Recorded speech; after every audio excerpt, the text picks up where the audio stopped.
الحمد لله رب العالمين والصلاة والسلام على رسوله الأمين أما بعد فأعوذ بالله من الشيطان الرجيم بسم الله الرحمن الرحيم عقیدہ توحید اللہ تعالیٰ کی طرف سے رحمت ہے، اللہ کی ایک بہت بڑی نعمت ہے۔ اور اسی طرح عقیدہ شرک یہ بنی نوع انسان کے لیے اللہ کی طرف سے بہت بڑی لعنت ہے۔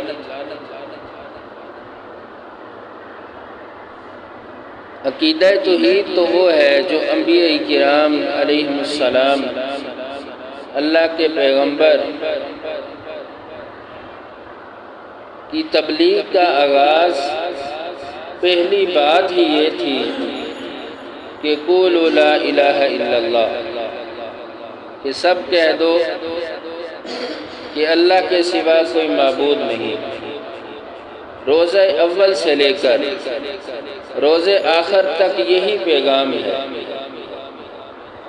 یہی عقیدہ توحید ہے، یہی اصول ہے کہ اللہ کے علاوہ کوئی معبود نہیں، اللہ کی ذات ایک ہے۔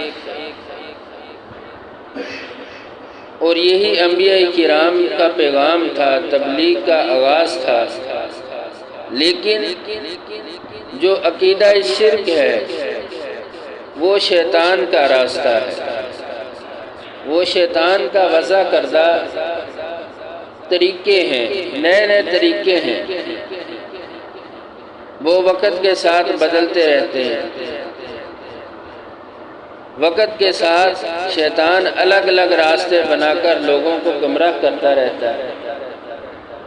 کسی کو بت پرستی پہ لگا دیا، کسی کو قبر پرستی پہ لگا دیا، کسی کو ائمہ پرستی پہ لگا دیا، کسی کو پیر پرستی پہ لگا دیا، کسی کو پیری مریدی کی نظام پہ لگا دیا، یعنی اللہ کے راستے سے ہٹا کر غیر اللہ کے راستے پہ چلا دیا۔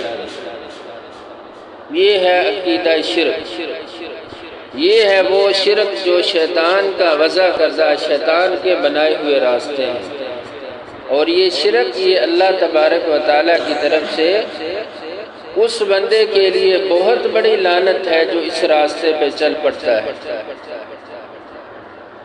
یعنی اللہ کو چھوڑ دیا، غیر اللہ کی عبادت کے لیے نکل پڑا، اپنی عبادات کو غیر اللہ کے ساتھ خاص کر دیا، وہ مالی عبادت ہو، وہ بدنی عبادت ہو، یعنی اللہ کی ذات کو چھوڑ کے دوسروں کے لیے کام کرنے شروع کر دیا۔ تو یہ شیطان کے بنائے ہوئے راستے ہیں۔ جس طرح ایسے کام جسے بدعت کہا جاتا ہے، نئے نئے طریقے وہ وقت کے ساتھ بدلتے رہتے ہیں۔ یہ رسم و رواج جن کا دین اسلام کے ساتھ کوئی تعلق نہیں ہوتا، آج ایک رسم ہے، کل 2 ہو جائیں گے، پرسوں 3 ہو جائیں گی، یعنی بدعت جو ہے وہ پیدا ہوتی رہتی ہے، اس کے بچے ہیں، وہ آہستہ آہستہ بڑھتی رہتی ہے۔ لیکن عقیدہ توحید وہی ایک اصول ہے جو روز اول سے اللہ تبارک و تعالیٰ نے اپنے انبیاء کرام رسل کو دے کر اس دنیا میں مبعوث کیا۔ قولوا لا الہ الا اللہ، اللہ ایک ہے اور قیامت تک اللہ ایک رہے گا اور صرف اسی کی عبادت۔ عقیدہ توحید کی مثال اللہ تبارک و تعالیٰ نے بیان ایک ایسے درخت کے ساتھ کی ہے جو پاکیزہ درخت ہوتا ہے، جس کی جڑیں مضبوط ہوتی ہیں اور اس کی شاخیں آسمان تک جاتی ہیں، لمبی شاخوں والا پھلدار درخت ہے عقیدہ توحید۔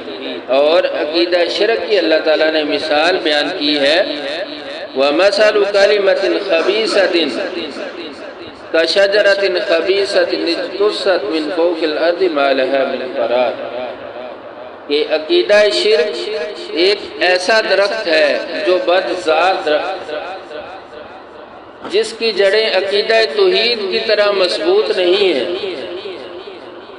زمین کی بلائی سطح پر ہیں، وہ کسی بھی وقت گر سکتا ہے اور اس کو کوئی استحکام نہیں ہے، اس میں کوئی ثابت قدمی نہیں ہے۔ یہ ایک ایسا درخت ہے، نہ پھلدار ہے، نہ اس کی جڑیں گہری ہیں، نہ اس کو کوئی استحکام ہے ہمیشہ ہمیشہ کے لیے، بلکہ یہ ایک ایسا درخت ہے جو کسی بھی وقت گر سکتا ہے۔ لیکن عقیدہ توحید کو اللہ تبارک و تعالیٰ نے کہا کہ وہ ایسا درخت ہے جو مضبوط ہے، یعنی جس پر انسان کے اعمال کیے گئے مضبوط ہوتے ہیں اور اللہ تبارک و تعالیٰ تک پہنچتے ہیں، اس کی شاخیں اللہ تک پہنچتی ہیں۔ جو عقیدہ توحید کا مالک ہوگا، جو شخص عقیدہ توحید پہ چلے گا، اس کے اعمال اللہ تک پہنچیں گے۔ اور جو شرک کے راستے پہ چل پڑا تو وہ ایک ایسے درخت پر چڑھا ہے، اس کے ایک ایسے اعمال ہیں کہ جو اللہ تک پہنچنے والے نہیں، اس کا ایمان گر جائے گا کسی بھی وقت، اس کے اعمال اللہ تک نہیں پہنچتے۔ تو اللہ تعالیٰ نے عقیدہ شرک کو بذات درخت قرار دیا ہے کہ جس کے لیے کوئی استحکام نہیں ہے، کوئی مضبوطی نہیں ہے، وہ نکارہ چیز ہے، اور عقیدہ توحید ایک مضبوط اور استحکام والی چیز ہے، اور یہ اللہ کی طرف سے رحمت ہے۔ تو اللہ تبارک و تعالیٰ سے دعا ہے کہ اللہ تعالیٰ ہمیں اپنی رحمت سے نوازے اور شرک جیسی لعنت سے دور رکھے۔ وآخر دعوانا ان الحمد للہ رب العالمین۔